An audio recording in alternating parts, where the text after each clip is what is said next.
Estamos ao vivo, iniciando mais uma terça na trilha. Sejam muito bem-vindos a esses nossos encontros que são sempre tão deliciosos, sempre tão gostosos e inspiradores. A gente está esperando aqui o pessoal chegar e a Karina também, que hoje é a nossa convidada. A Karina, que é uma pessoa incrível, uma artista de mão cheia, com uma mente e um coração imensos. E o pessoal já está chegando aqui, que legal. Sejam todos muito bem-vindos. A conversa de hoje vai ser sobre arte na natureza. É extremamente possível, né? Se a gente for pensar bem, a gente começou a fazer arte lá atrás nas cavernas, in natura mesmo, né? Com aquela tinta ali natural, com todos os processos que a gente tinha de visão de mundo. Eu falo a gente porque a gente tem o pezinho lá atrás também, né? Temos o pé na arte, temos o pé nessa conexão com a natureza que é extremamente forte. E a Karina já chegou por aqui, eu já vou estar recebendo ela, mas antes eu quero só dar uma apresentadinha rápida. A Karina Figueiró, que é, enfim, uma artista de mão cheia e que eu convido todos vocês, não agora, hein, só depois que acabar a live, entrar lá no Instagram dela e ver a quantidade de maravilhas que ela faz com folhas, com flores, com sementes, com pedras. É encantador. Não tem como você ficar indiferente à arte que ela traz. E muitas vezes ela também faz isso com as crianças. Mas a gente vai... Peraí que primeiro do processo dela, eu quero conhecer um pouco mais sobre o que acontece ali na mente de uma artista tão famosa na conexão com a natureza, né? Hello! Oiê! Oi, Tá me Levi! ouvindo? Como vai? Vocês estão me Ai, ouvindo? que bom. Sim, tá perfeitinho, perfeitinho. Imagem e voz tá perfeitinho. Cá, antes de mais nada, aquelas formalidades, né, do Instagram, porque se a gente tivesse pertinho ia ser só risada, beijos e abraço. Mas aqui eu Sim. quero te agradecer formalmente a esse convite, a ter aceitado aqui vir falar sobre a sua arte, contar um pouco das suas histórias de vida e também do trabalho que você faz com as crianças. Então, super obrigada por você deixar esse tempo aqui carinhoso com a gente. Quero dizer que sou mega fã sua, tudo que você faz fica extremamente lindo, me choca profundamente. Quando eu vi o processo da cobra ali feito de pedras, eu falei, meu Deus do céu, né? Tá além, tá além. Só essa alma para fazer umas coisas dessas. E a tua última postagem com aquelas, não sei, se é uma roupa de gala de elfos, não sei se são as asas de Ícaro, não sei o que é. Você vai contar. Tá a coisa mais linda do mundo. Mas não saiam dessa live para ir lá ver, hein, gente. Só saiam depois. Chamem aí os amigos para assistir. E eu queria que você começasse se apresentando, falando um pouquinho da tua história, como é que a arte chegou na sua vida e como é que você fez essa conexão da arte com a natureza. Conta pra gente. Então, Leslie, eu tô te vendo um pouco... Eu vou só mudar aqui de localização, só um minutinho. Tá ok. Ver se melhora. Melhorou, pra mim tá tranquilo. Melhorou, né? Pra mim tá ótimo, tá ótimo. Então, eu fiquei pensando sobre isso, né? E eu acho que, no meu caso, veio muito de um convívio com a minha avó, né? Porque a minha avó, ela costurava e fazia chocolate, e a minha família era meio funcional, assim, meu pai, minha mãe estavam sempre operando, e aí eu tinha esse escape de fugir para casa da minha avó, e aí era um outro tempo e espaço, né? E aí eu ficava lá xeretando as gavetas, inventando coisa. Então teve esse campo afetivo, né, dessa abertura da minha avó, e também o contato com a natureza, né? E não só com a natureza externa, mas desses mergulhos, né? Que quando você é criança, você vive imerso, né? Na verdade. Depois a gente mergulha, mas a criança é imersa, né? Então, acho que é um pouco do que remanesceu. E veio assim, você tinha total liberdade para fazer o que você queria na casa da avó? Como é que era? Em casa você não Total. tinha? Conta um pouco aí da liberdade e dos limites que você tinha, só para a gente entender um pouco. Na casa da minha avó era ternura, né? Assim, comida e fazer manual e um monte de coisa, bugigangada e roupa. A gente tinha muito espaço também. Então não era sempre que você estava na presença, assim, né? Então tinha em cada cantinho, assim, você sentia, mas tinha espaço também do adulto, né? Que isso também é bem criativo, assim, você poder ter um tempo sozinha e investigar e procurar e ver o que surge. E eu estou dizendo isso porque eu mudei para São Paulo quando eu tinha 6 anos, né, para um apartamento. Então acabou sendo meu refúgio, assim. E fora as férias, que aí sim a gente ia para um espaço de natureza, pelo menos uns 4 meses no ano, e aí era brincadeira, rolava solta, né? Mas os contornos dos adultos tinham mais em coisas de cuidado mesmo, assim, quando eu chamava para tomar banho, chamava para comer, né? Eu acho que quando eu era criança a gente tinha mais espaço solto, assim, pelo menos na minha família. Você inicia sua vida numa casa, depois vai para um apartamento. Você lembra dessa época do apartamento? Como que você trazia a natureza lá para dentro do seu apartamento? O que, Leslie? Se eu lembro o quê? Se você lê, quando você vai para um apartamento com 6 anos de idade, depois de ter uma conexão mais livre na casa da avó com a natureza, você lembra como é que a arte chegava para você? Como é que ela se manifestava dentro de um apartamento? Você trazia, de certa forma, a natureza para dentro do apartamento? A minha avó morava num apartamento, né? Era um apartamento na frente do outro. Então, tudo isso que eu estou te contando já era num ambiente de apartamento. Mas eu acho que é possível em qualquer ambiente, né? Eu tive uma sobrinha, por exemplo, que passou 3 anos num hospital. E o que ela inventou de coisa ali também, né? Então, eu acho que a criança tem esse poder de alquímico, né? De transformar as coisas. Independente do ambiente que ela está, né? Acho que sim. A natureza é muito favorável, né? Porque a natureza é um jorro de criação, né? Mas isso a gente tem internamente também, e eu acho que se você está conectado com a sua força criativa, né? E tem um ambiente que possibilite, é possível em qualquer cenário. Legal. E me diga uma coisa, quando que aparece, então, a Karina artista mesmo, profissionalmente falando? Olha, eu acho que sempre existiu, né? Eu fui brincando de várias coisas. Eu comecei com música, né? Aí eu tocava bastante violão e essas brincadeiras na natureza, né?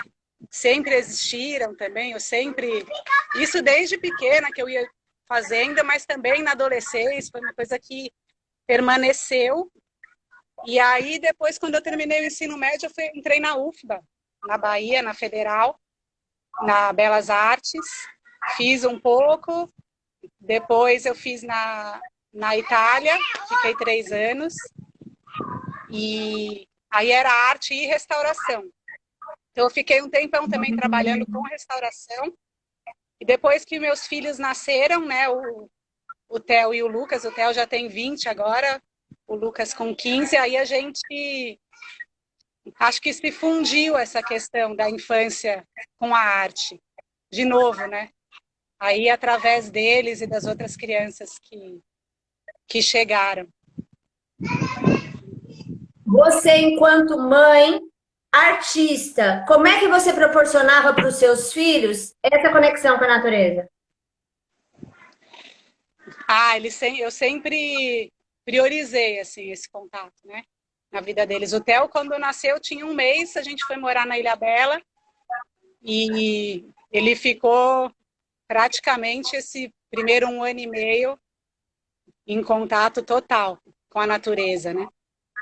E depois a gente morou também na Granja Viana e tinha um espaço de brincar, né? Eles fizeram a casa redonda, tá tendo um parabéns aqui, gente. Não sei se vocês estão ouvindo.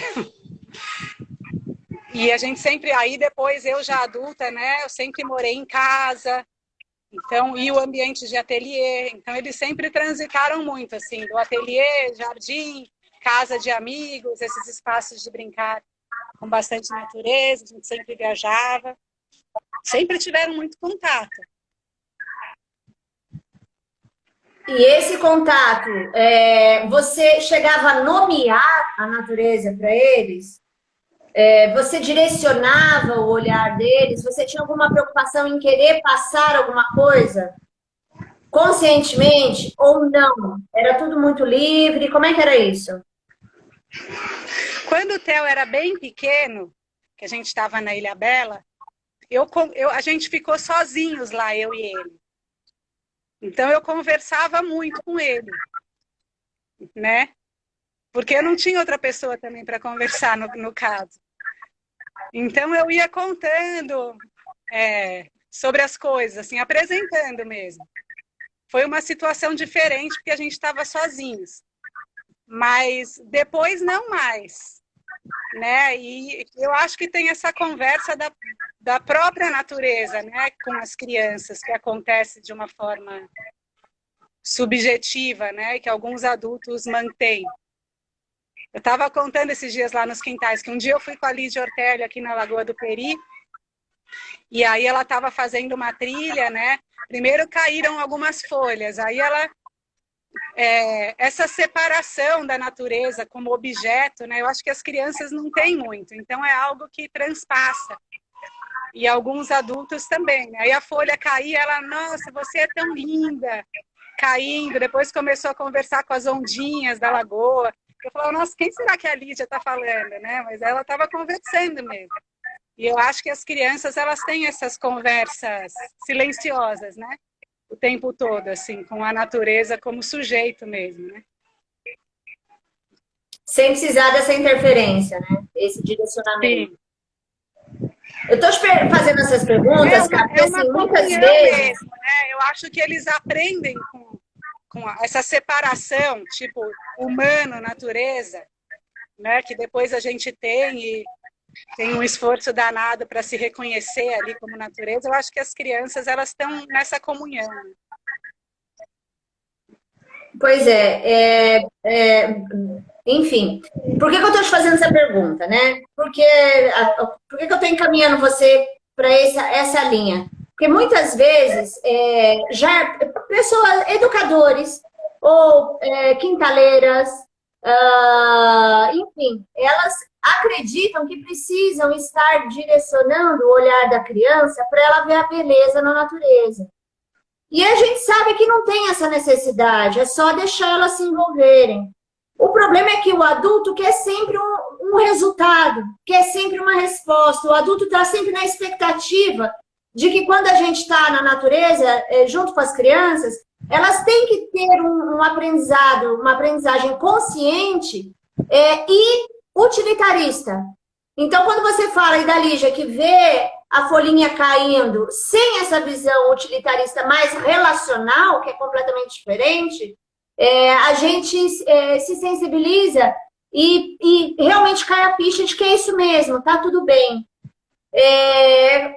Acredito que você não tenha tido esse processo muito forte de direcionamento, mas o que você poderia estar falando para as educadoras, quintaleiras, que quando estão muito preocupadas com um produto para mostrar para pai, para mostrar no Instagram e aí vai, e que acabam esquecendo, de verdade, o processo da criança.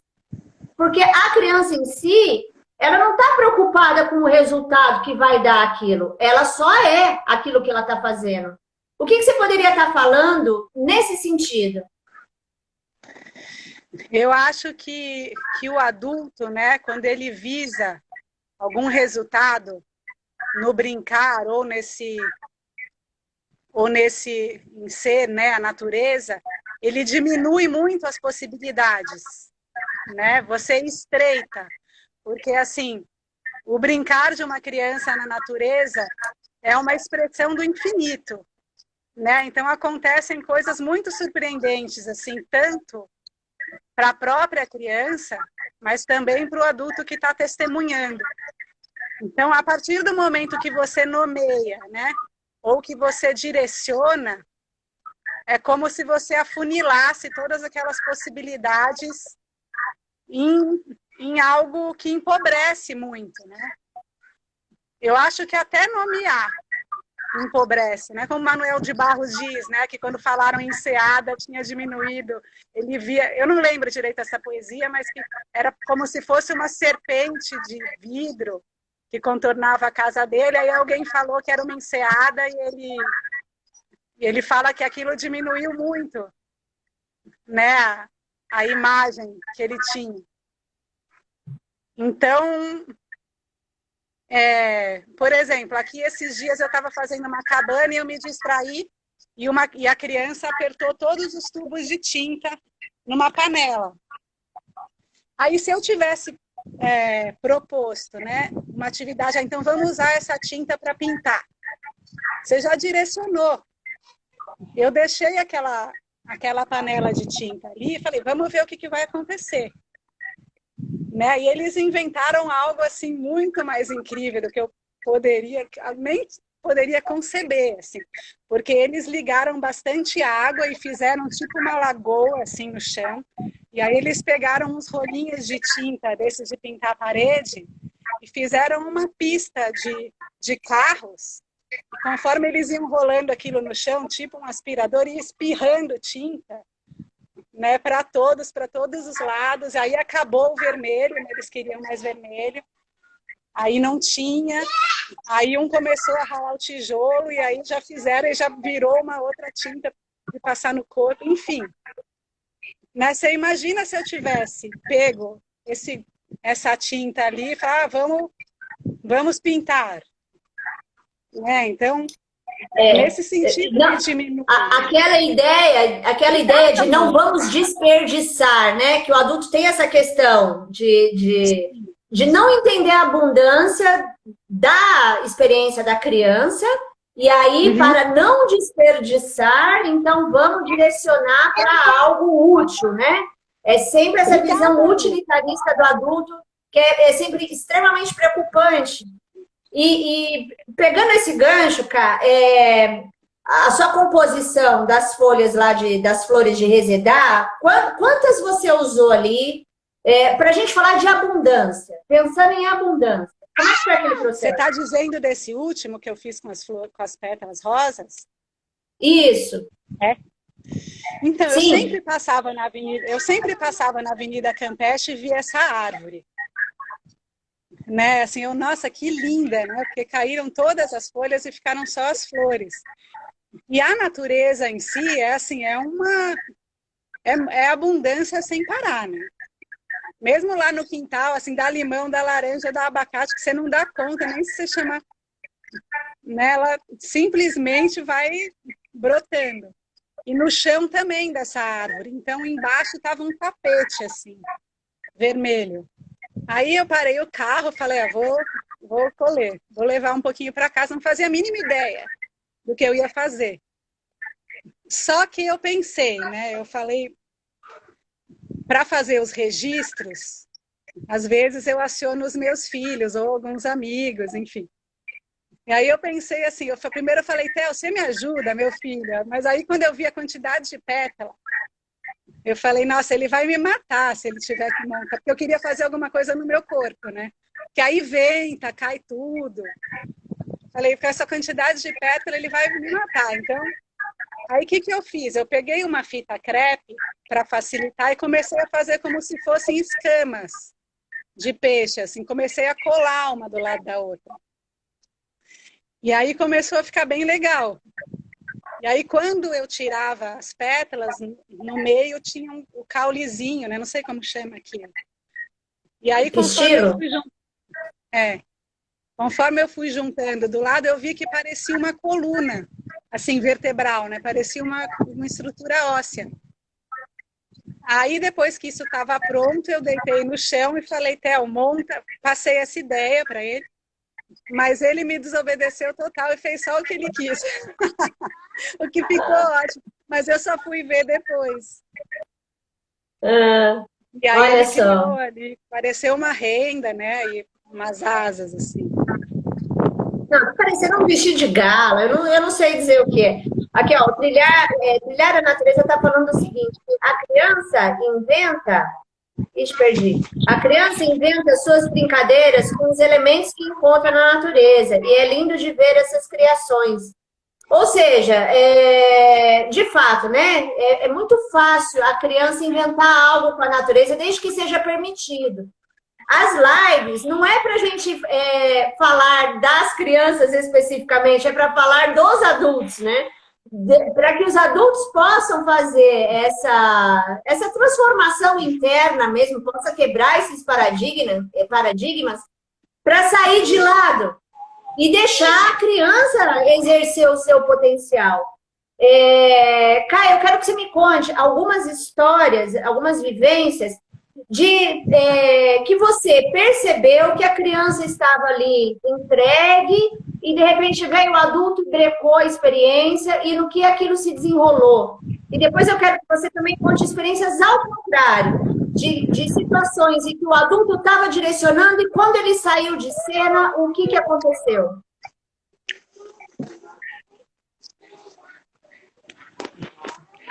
Os adultos interferem o tempo inteiro, né? Assim, por exemplo, no próprio caminhar, né? Pegando assim um trajeto que você sempre faça com. Karina. Temos uma amiga aqui. A Lia vai com você, ó. Eu tô aqui no jardim com as crianças. Agora eu vou entrar aqui. Peraí. Então, assim, é uma experiência que eu já tive com várias crianças. Você deve estar tendo bastante aí também nas trilhas, né? Porque a gente tem sempre um objetivo, né? A gente quer chegar em algum lugar, ou a gente quer produzir alguma coisa. A gente está sempre nesse campo da funcionalidade, né?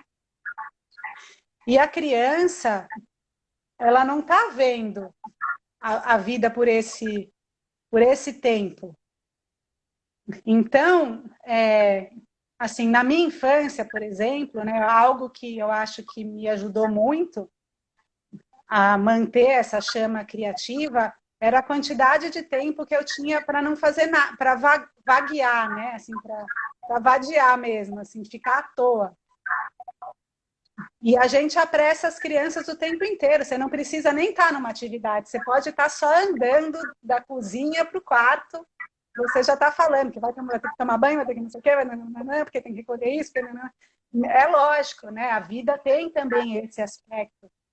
Mas como a gente não se permite mais esse à toa, então a gente está o tempo todo condicionando a criança num tempo que não é o tempo dela desfrutar.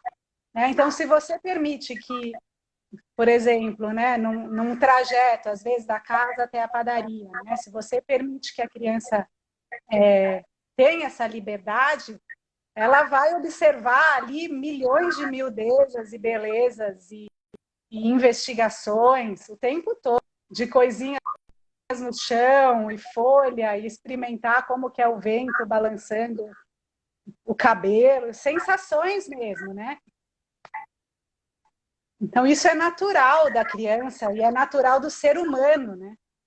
Então, a gente possibilitar que a criança tenha esse espaço e esse tempo é um favor que a gente faz para a humanidade.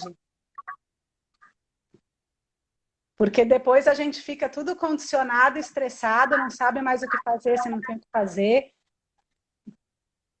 né? É muito esforço para você voltar para esse lugar de contemplar, de investigar, de sentir. De resgate a si próprio, né? Porque a gente acaba justamente se perdendo pelo fato de não deixarem a gente ter o nosso próprio tempo, né?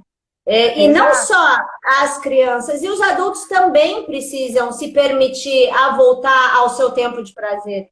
Porque a gente tem Eu tantos acho que se a gente compromissos. não faz isso, se a gente não faz isso com a gente, é muito difícil que a gente consiga possibilitar, contemplar isso na criança, perceber isso na criança, né? Eu acho que é um caminho que a gente tem que prestar atenção, assim, para não se atropelar, né? Porque quando a gente começa a se atropelar, a gente atropela também a criança, né? Exato.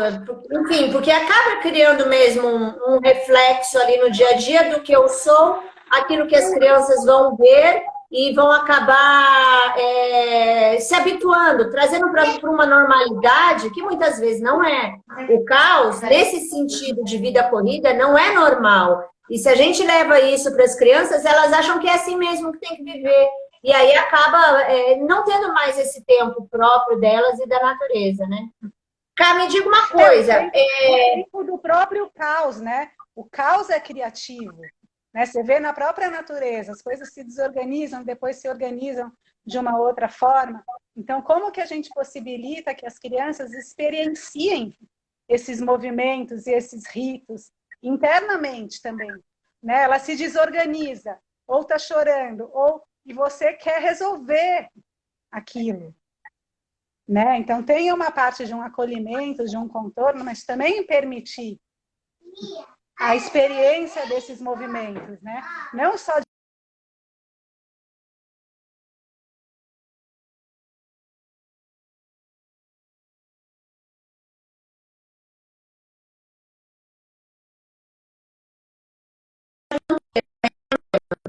De repente você muda um pouquinho de lugar só, mas eu continuo te ouvindo.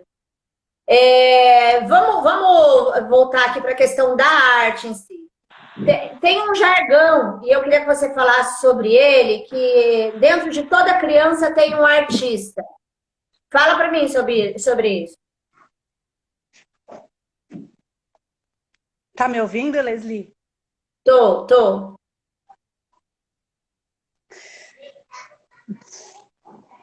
Eu acho que tem dois movimentos, né, que movem a criação.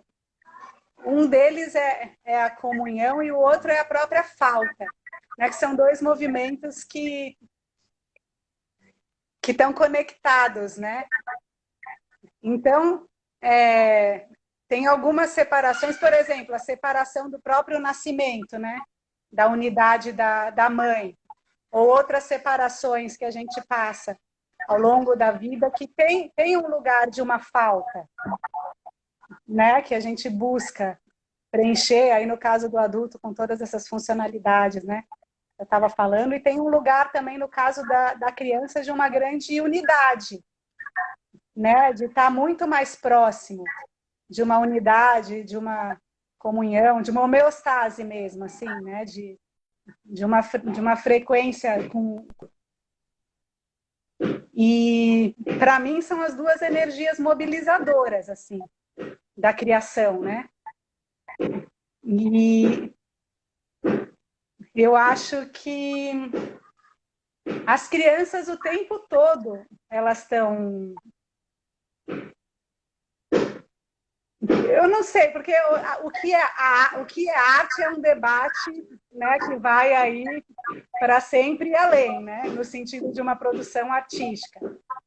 Mas eu vejo como, por exemplo, o artesanato indígena, né, para mim é arte, porque tem algo ali de você ver uma beleza, né, você se mover em direção àquilo, aquela materialidade, né, você escolher um material e você, através das mãos ou do corpo, transmutar, né, aquilo em um outro símbolo, né? Então, as mãos, assim, Esses dias eu estava ouvindo o Carlos Papá, que é um Guarani, falando, né, sobre a visão indígena da arte, e ele trouxe assim o corpo como sendo uma árvore e as mãos como sendo flores, né?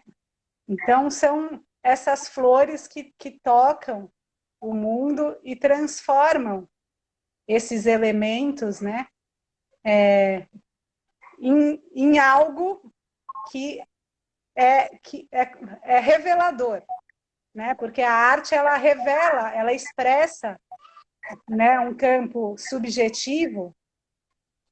Aí desde como você se move, o que você escolhe, como você, o processo de fazer, mas depois também o que se revela ali, né, uma materialização de um campo simbólico subjetivo aí, no caso, né, tanto das crianças quanto dos adultos, que é surpreendente, né? Então, a expressão de algo muito genuíno e profundo e sem filtro, né? Porque às vezes através das palavras ou às vezes você até tem a intenção de fazer uma coisa, mas é outra coisa, né? Que você faz justamente porque é um jogo mesmo de algo muito genuíno que está pulsando dentro de você, né? Então é uma força, é como se tivesse uma força pulsante que precisa se expressar. Então, nesse sentido, sim, todos nós, né? Somos, principalmente as crianças que estão muito mais próximos dessa força pulsante, né? E também muito mais próximas do próprio corpo. Então, cada gesto, né? As mãozinhas, como pega, como cheira. Então, todo esse gestual deles é em contato completo, assim, com a natureza, com o Então, corpo. então, deixa eu te fazer outra provocação, né? Outra pergunta, assim, que é polêmica, mas é legal a gente trabalhar esse lado conflituoso justamente para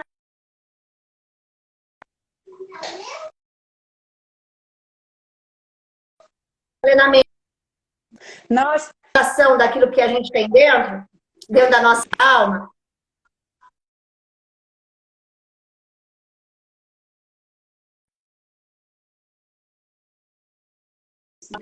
Vou começar de novo.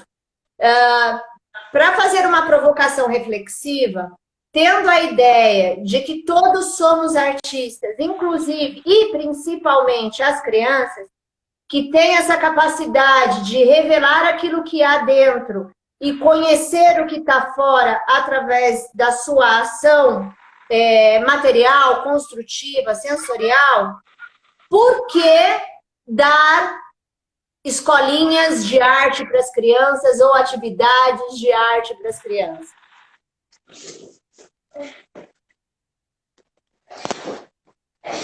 olha, tem alguns pontos, né? Essa pergunta.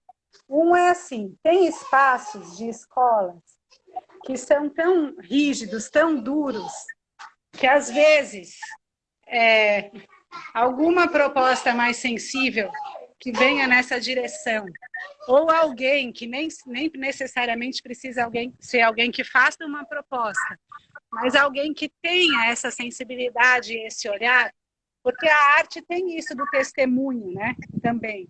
Você testemunhar, né, aquilo que está sendo manifestado, mas também tem um compartilhamento também, né, com o mundo. É algo que está colocado ali também a serviço, né, de uma transformação dos outros. E então eu acho que em espaços que são muito rígidos, muito embrutecidos, né, às vezes pequenas brechas assim são muito potentes, né, para desembrutecer, para trazer o sensível, para já em espaços, né, quando isso já é disponível para a criança, aí eu acho que o melhor que você faz é não atrapalhar, né? É observar mesmo, porque naturalmente vai acontecer o tempo todo né? As crianças, eles são alquímicos, né? O tempo todo eles estão presentes na vida, escolhendo, transformando, criando. Então, acho que tem esses dois cenários, né? Mas, assim, por exemplo, eu tenho um ateliê e às vezes vão algumas crianças comigo, já aí crianças um pouco mais velhas, né? O que eu faço muito é segui-las também, né? Também tem essa possibilidade de você ter um espaço onde pode acontecer, porque nem todo mundo, né? Nem todas as casas, às vezes, é possível você fazer algo que você possa se entregar mesmo e ficar todo cheio de tinta e de terra e de, né? Tem algumas questões práticas assim da vida das famílias que às vezes isso não é possível. Então eu pergunto, né, assim, já para uns um pouco mais velhos, e aí, né? O que a gente vai fazer e vou indo atrás deles, né? Vou seguindo o que vem. E às vezes eles pedem também repertórios assim, né? Quando eles pedem, aí você vai tirando da manga o que você acha que dá para colaborar, desde materiais, né? Vamos, né? E até, às vezes, algumas técnicas. Às vezes eles querem. Então, tem vários cenários diversos. Assim, acho que não tem uma receita para essa pergunta.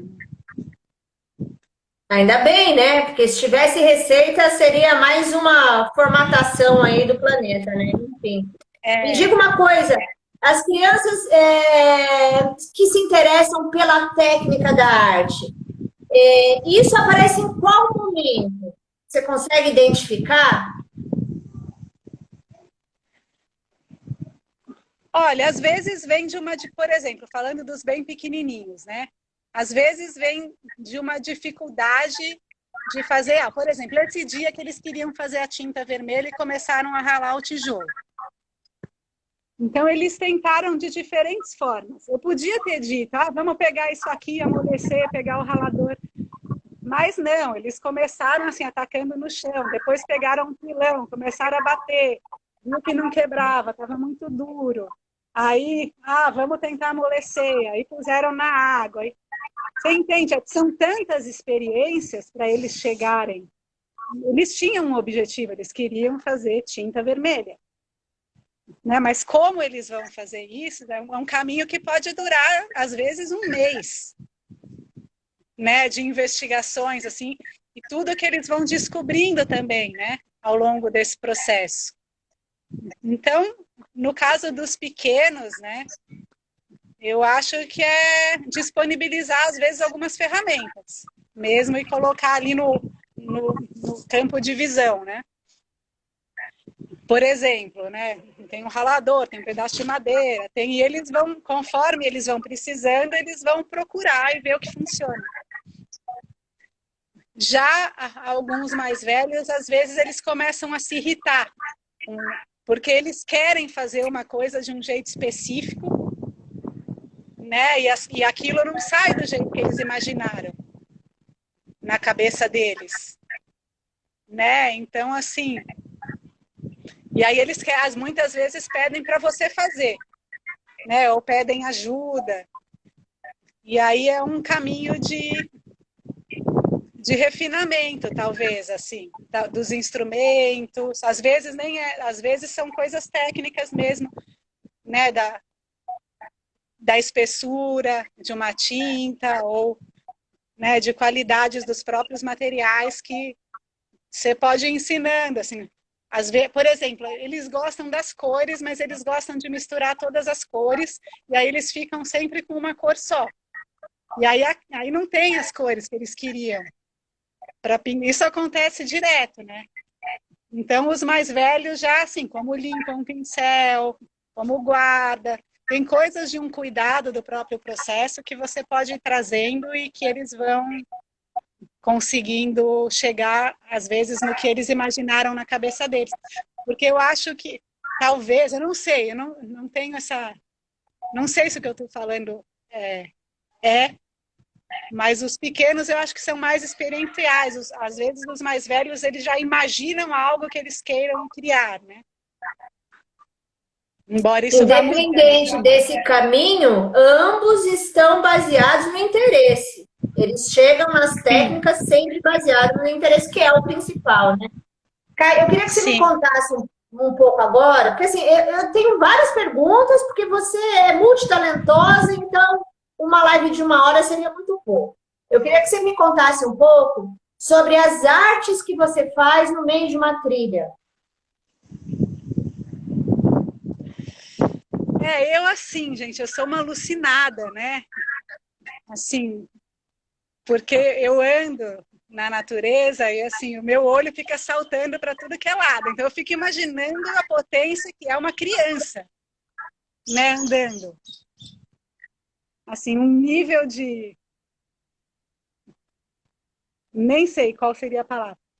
Então, eu tô sempre com esse olhar apreciativo mesmo, assim, na natureza, né? E alguns elementos, né, vão me chamando a atenção. Então, por exemplo, aquele dia que a gente estava lá no Jardim das Brincadeiras, né? Eu não tinha pensado, vou fazer alguma coisa. Mas aí fui tomar um banho de rio e era uma época em que caíam umas folhas amarelas. E elas começaram a cair num pocinho ali onde tinham algumas pedras e juntar várias. E aí eu comecei a achar aquilo bonito, inclusive o movimento, porque fazia um redemoinho assim. E comecei a brincar de fazer um caminho com as folhas. Né? E aí nisso acontece várias coisas, que vem o vento, vem uma água, mas aí derruba tudo. Então tem uma questão do efêmero mesmo, de um desapego, assim, de tipo, vamos ver o que vai acontecer. E aí chegou seu filho, né? E começou a me ajudar, a gente começou a fazer isso juntos. E aí acabou virando um caminho dourado, assim, no meio ali daquele movimento das águas. Depois ele chegou, apareceu um grilo, né? E o grilo começou a andar, fazer essa trilha, e ele ficou lá brincando com esse grilo, se ele ia conseguir chegar até o fim, se não ia. Então são processos, eu acho que é de você estar vendo, né? Porque muitas vezes a gente a gente anda por lugares, mas a gente não está vendo, né? A gente está em outro lugar. Então, acho que é um despertar de presença mesmo, né? De estar observando o que está acontecendo ali naquele momento e de estar observando com frescor, né? Porque muitas vezes também a gente se relaciona, por exemplo, né, com coisas que estão mais no nosso dia a dia e a gente não vê mais, a gente vê uma imagem que a gente criou daquilo. Então, isso fica muito evidente quando você vai fazer, por exemplo, desenho de observação, né? Às vezes você fala assim, vamos desenhar essa árvore. Aí a pessoa desenha a primeira árvore que ela fez lá na 3ª série. Né? Porque ela não está se relacionando com aquela árvore que ela está vendo. Ela está se relacionando com uma imagem de árvore. Então, esse observar, né, o que está acontecendo naquele momento, você começa a perceber belezas e movimentos que normalmente você não perceberia, e as crianças elas estão nesse campo o tempo todo, né? Então, por isso é difícil, né? Porque a gente tem muita coisa para fazer, mas assim, tem que abrir umas brechas para que esse movimento possa acontecer na vida deles, né? E no nosso também. Me diga uma coisa, você acha que essa não observação, aquilo que está acontecendo no agora, pode ter, sei lá, viajando aqui, pode ter a ver com medo do novo, com apego àquilo que já está dentro de si, com a falta de coragem de repente estar vivendo uma coisa nova? Aí não no caso da criança, porque ela não tem isso produzido ainda dentro dela, mas o adulto muitas vezes, e aí voltando para a questão de estar presente com as crianças, que é muito difícil para muitos adultos, muitas mães, enfim, né? Já que o público aqui do Trilhas, ele é basicamente composto por mães. E a gente sabe o quanto hoje em dia, cada vez mais, está difícil para uma mãe estar de fato presente na presença do seu filho. O que você acha que pode ser aí que está impedindo, trazendo esse olhar da arte, inclusive, nesse exemplo que você deu da árvore? Eu acho que tem um campo subjetivo e um campo objetivo, né? Não dá para colocar tudo no mesmo balaio, né? Subjetivamente falando, eu acho que a gente tem um desespero do vazio, né? O vazio, ele é visto como uma coisa negativa, inclusive, né? Assim, então a gente está o tempo todo tentando preencher os espaços e os tempos. E por esse medo, né, de se eu mergulhar aqui nesse lugar, que é um espaço vazio, o que pode acontecer? Né? E aí, eu acho que e quando você faz isso, quando você se permite adentrar nesses espaços, nessas brechas, é daí que surge a criação, né? De uma forma mais profunda. Eu acho que como os adultos têm esse medo, né, seja do escuro ou do vazio, de tudo que é desconhecido, da própria floresta, né? Assim, são vistos como coisas perigosas. E na verdade, né, o escuro, o vazio, a floresta é da onde surge a vida. Né? Se você pega o útero ou uma semente, ou, né, é de um lugar onde vai ser parido para algo que você não faz a mínima ideia do que tem ali. Quando você nasceu, por exemplo. Né? Você estava num útero e você saiu num lugar que você não... É tudo novo. Então eu acho que tem um medo, né, do vazio. E aí, por isso, a gente muitas vezes não permite que a criança também tenha contato com o próprio vazio, né? E isso restringe muito o processo criativo. Né? Tanto desse tempo à toa, mas também do vazio. Agora, tem uma situação aí real de que está puxado, né? Então, assim... As mães têm que trabalhar, têm que cozinhar, têm que fazer as coisas, têm que, né, às vezes pegar vários ônibus, chega no trabalho, está cansada. Mas eu acho que se você mantém isso vivo internamente, né, você consegue manter esses espaços, esses canais, né, como se fossem canaletas, assim, por onde possa escorrer esses vazios. Mesmo numa situação onde você está fazendo muita coisa ao mesmo tempo, eu acho que você traz o criativo. Né? Por exemplo, coisas de casa, eu nunca tive um tempo, eu tive o Theo, eu tinha 22 anos, né? Eu já tive que começar a trabalhar e tinha que pagar as contas. Então, assim, o tempo todo eu estava com ele, estava cozinhando, era feijão, era pintando, era tudo junto. Então, eu nunca tive um tempo assim, agora eu vou parar para criar, não sei o quê. Mas, ao mesmo tempo, eu fui transformando essas coisas, esses fazeres do dia a dia, em brincadeira. Então, eu acho que tem um espaço interno aí que talvez tenha que furar esse muro entre o que dessas coisas do fazer do dia a dia e do brincar, né? Esperando aquele momento adequado, né? Como se fosse capaz de trazer essa expressão artística somente no momento adequado. Com materiais, enfim. Pelo seguinte, né? Quando a gente vai fazer o Trilhas de Criança, é claro que a gente tem ali uma proposta de trilhar por um caminho específico, chegando num lugar específico, num tempo mais ou menos específico, que seria o passinho das crianças.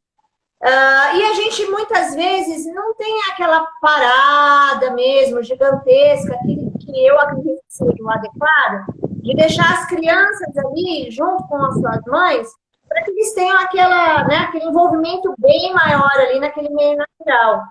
Mas o Trilhas de Criança é um projeto de inspiração, é pegar na mão e falar, ó, vamos por aqui que isso é legal, experimenta. Vai lá, né? Você experimenta. Só que acontece que tem mães, por exemplo, que só vão para a natureza quando tem um projeto, quando tem uma atividade específica que ela paga, e isso acaba sendo até negativo, né? Porque se a mãe coloca ali a sua visão de tempo, de disponibilidade nessas atividades, que na verdade elas estão puxando muito para o externo e não para o interno, né? Nunca é aquele internalizar. E a gente acha que esse internalizar precisa ter o seu tempo adequado, que é isso que você falou agora, você fazia tudo ao mesmo tempo, né? Fazia o feijão e brincava com as crianças. E eu acredito que seja um pouco complicado mesmo para as mães compreenderem que dá para ter arte no dia a dia. Como é que você fazia isso no seu dia a dia com as crianças? O que você pode falar para as mães de se entregar, estar presente, mesmo sem ter aquele tempo adequado, aquele espaço adequado na vida? Eu vejo muitas mães assim, né, com essa criatividade, né? Por exemplo, nas periferias, ou teve uma época que eu trabalhava, que eu tinha que pegar eu andava mais de ônibus, né? E eu fazia esses trajetos, às vezes em São Paulo, de 2 horas no ônibus, e ouvia muitas histórias, saindo um pouco desse nosso contexto, né, mais fácil, assim, que a gente acaba tendo mais tempo, né? E eu via muita criatividade, assim, né? Nesse fazer do dia a dia. Aí quando está cozinhando, quando está dançando, quando está... Agora, por exemplo, quando você chama para fazer uma trilha, né, essas famílias que nunca têm essa possibilidade, eu acho muito importante, porque às vezes você está semeando ali algo, né, que a pessoa não faria sozinha. Né, esse movimento de iniciar o contato daquela família num passeio na natureza, né? Porque por incrível que pareça, eu não sei, aí você pode me contar das famílias que você tem presenciado, né? É difícil que as famílias abram um espaço para ter esse tempo. Ou essas famílias que você tem feito têm... Não, a grande maioria ou é a primeira vez que está trilhando ou há muitos anos que não vai. Então, de fato... Imagina, né? Em Florianópolis, com essa abundância de natureza, e como que está sendo? Não, então, justamente eu percebo ali que elas querem sim muito mais envolvimento com a natureza, muito mais esse tempo e esse lugar adequado de conexão, que a natureza é sim um lugar adequado de conexão, mas que você precisa disponibilizar mesmo, né? De estar ali, priorizar. E se você não priorizar, você não vai ter essa relação, não vai ter essa vivência. Isso é fato, né? 1 mais 1 é igual a 2. Enfim, e está sendo bonito, sim, tudo isso. Só que é interessante não só ir para a trilha, mas ter esses tempos de natureza em casa, ter esses tempos de arte em casa, no dia a dia mesmo, né? Não esperar só o dia do projeto, não esperar só o dia da atividade, mas estar trazendo isso para o seu cotidiano, que é bem possível, né, cara? É bem possível trazer arte para dentro de casa e natureza para dentro de casa.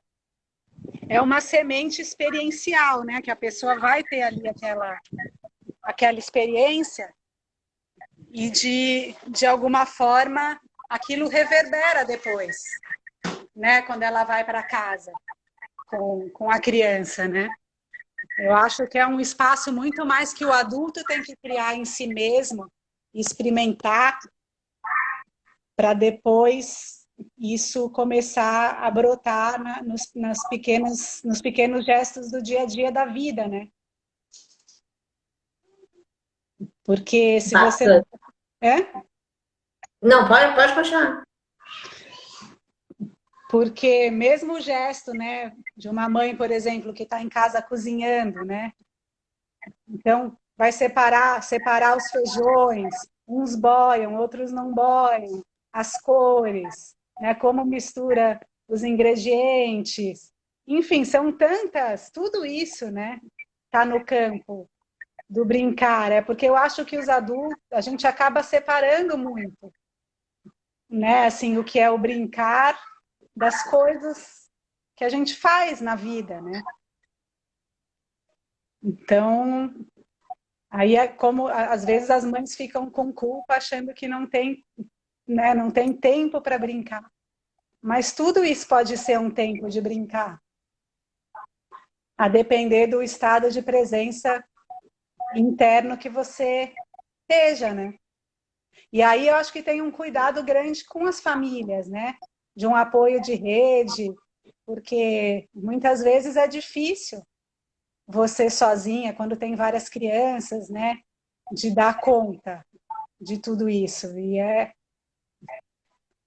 Eu acho que esse cuidado com as famílias é muito importante, né? Tanto dos espaços que estão aí ficando com as crianças, mas também de famílias, de amigos, de possibilitar, né?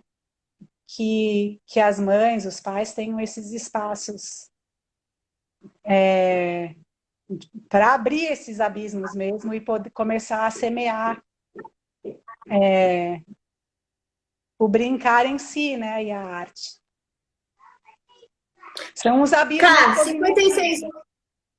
56 minutos que a gente já tem, a gente vai finalizar. Só que eu queria que você me trouxesse uma das suas artes que você colocou lá no Instagram e contasse a história. Depois eu quero que todo mundo lá vá conhecer, vai se encantar, pega na sua memória alguns lá que você tem e conta a história pra gente. Para mim, assim, principalmente esse processo da arte com a natureza, né? Ele vem de um lugar é algo que fica vibrando, né, no meu corpo, tanto no corpo físico quanto no corpo sutil, por um período longo, até que aquilo apareça. Né? Então, é um tipo de uma força, de uma energia que eu vivencio. Né? Então, por exemplo, aquela cobra, né, que eu fiz há pouco tempo. Então era algo assim, primeiro de ter aparecido mesmo uma cobra coral, depois de sonhos, né? E aí eu comentei desse meu sonho com uma amiga minha Guarani, e ela começou a me contar como que é para eles sonhar com isso. Então é toda uma atmosfera assim, né, que eu vou vivenciando e uma hora eu falo assim, me dá vontade. É o oposto do que aconteceu na cachoeira, por exemplo, com as folhas. Né? Então são travessias diferentes. Eu fiquei com vontade de fazer. E aí eu fui para a serra aqui pertinho e tinha trazido algumas pedras, que eu achei várias cores de pedras diferentes. Nesse meu caminhar também eu estou sempre de olho, né? Assim, nesses elementos da natureza. E aí alguns ficam lá adormecidos, uma hora eu olho e falo, nossa, é isso. Aí comecei a quebrar as pedras e ir montando, né, no formato ali. E depois, como era uma coral, eu pintei. Mas normalmente estão relacionados. Eu comecei até a chamar de entidades, né, essas últimas criações, porque eu vejo mesmo como a materialização de forças da natureza. Assim, forças E internas. não era a primeira cobra, né, que você fez. Eu fiz uma vez com a Sempre Viva, né, que é uma florzinha que dá aqui na Restinga.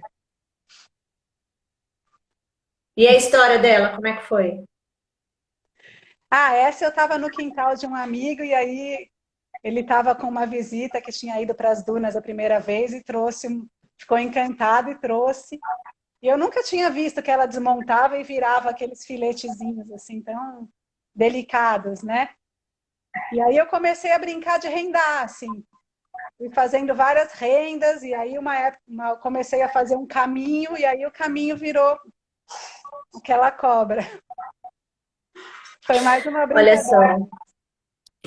Sabe o que é gostoso de conversar com você? Assim, por vários motivos, né? Mas quando a gente está falando com uma artista que é extremamente sensível e que traz uma reflexão de todo o processo, fica às vezes muito mais claro de entender o que as crianças fazem.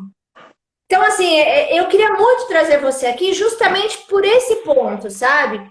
Que na correria do dia a dia, às vezes os adultos não dão valor para a arte que as crianças fazem. Porque não tem o diálogo aqui com o mental. Então, um jeito gostoso de entender isso é justamente trazendo uma artista para falar de tudo isso que ela vivencia. E aí agora o convite é para que todos os pais e mães, ao olhar os seus filhos, de novo, pegando ali uma pedrinha, pegando ali uma florzinha e criando qualquer coisa, não precisa ser a cobra maravilhosa ou as outras obras que você tem lá no teu Instagram que são lindas, né? Um cara tocando flauta, enfim, porque cada um vai fazer a tua criação também, mas olhar agora com outros olhos ali para a criança e para aquilo que ela produz. Porque o que ela produz não é utilitarista, mas é poético. É uma linguagem que a gente até pode dizer que é utilitarista para a alma, e somente para a alma. Né? E essa é a maior relação que eu acho que a gente pode ter. E principalmente quando você faz isso com você, né, você começa a testemunhar esses gestos da criança com mais respeito, né? Porque, assim, quando você está ali, você está muito inteiro e é um nível de entrega, né, que muitas vezes não pode ser interrompido, né? É sagrado o que acontece. Então, assim, muitas vezes a gente atropela, né, o que está acontecendo ali. E tem que ter esse respeito, né? Então, a partir do momento que entrou nesse território, né, de você manter ali uma proteção, né, para permitir que a criança expresse e manifeste o que precisa ser revelado ali. Então, acho que tem que ter esse respeito ao tempo e ao processo criativo da criança, né? Então, só estar ali junto, tá junto ali afetivamente. Perfeito, perfeito, cara. Eu acho que é isso, sabe? Eu tinha, sim, uma intenção aqui na live. Eu acho que a gente chegou nessa intenção, que era justamente trazer essa ideia para os pais, mães, enfim, de deixar a criança ter o seu tempo, de respeitar a relação que ela tem com os elementos da natureza. Não é só um galinho, não é só uma pedrinha, não é algo que você está levando sujeira para dentro de casa. É algo que pode transformar ali em mil coisas, né? Levar ela para mil mundos, proporcionar para ela mil aprendizagens diferentes. Ou seja, é acreditar mais nesse potencial da criança quando ela está ali se relacionando com a natureza e fazendo essa arte. Cá, obrigada! E no nosso, né? Porque a criança, ela aprende com a sabedoria de tudo que existe, né? E a gente também precisa aprender a aprender. Talvez nesse sentido desumanizar um pouco e manter uma humildade de aprender, né, com as formigas, com as plantas, porque tudo isso tem uma sabedoria. E as crianças, elas estão aprendendo. A gente que deixou de ver, na verdade. A gente que precisa sensibilizar esse olhar, com certeza. Cá, adorei, adorei. O próximo encontro é ao vivo e a cores. Oba. Fazendo arte na natureza, né? Vamos. Com certeza. Obrigada, viu? Obrigada a você, Leslie, pelo A gente se fala. Essa live fica gravada no perfil do Trilhas de Criança, então quem não assistiu desde o começo, pega desde o começo, podem compartilhar com todo mundo, chamar todo mundo para essa conversa que foi bem legal. Obrigada! Beijo, pessoal. Tchau, tchau.